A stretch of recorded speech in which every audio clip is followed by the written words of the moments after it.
Hi అండి. Welcome to my channel. Morning బ్రేక్‌ఫాస్ట్‌కి ఏమీ లేదా? అయితే ఈ 2 మీ ఇంట్లో ఉంటే చాలు. ఈజీగా బ్రేక్‌ఫాస్ట్ అయితే మనం తయారు చేసుకోవచ్చు.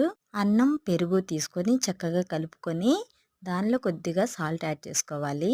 ఉల్లి, పచ్చిమిర్చి, కొత్తిమీర, కరివేపాకు కట్ చేసుకొని పక్కన పెట్టుకోవాలి. ఒక పాత్ర తీసుకొని దానిలో నూనె వేసుకొని బాగా కాగిన తర్వాత తాలింపు పెట్టుకోవాలి. ఈ తాలింపులో జీరా అయితే కంపల్సరీగా వేసుకోవాలి. తాలింపంతా చక్కగా దోరగా వేగిన తర్వాత మనం కట్ చేసుకొని పెట్టుకున్న ఒక్కొక్కటి అందులో వేసుకోవాలి. ఒకవేళ మనకు కావాలంటే దీనిలో క్యారెట్ కూడా వేసుకోవచ్చు.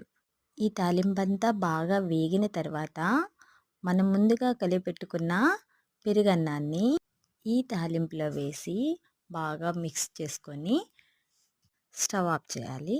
ఇంకేముందండి అంతే. వేడి వేడి దద్దోజనం. బాగుంది కదూ! తినండి.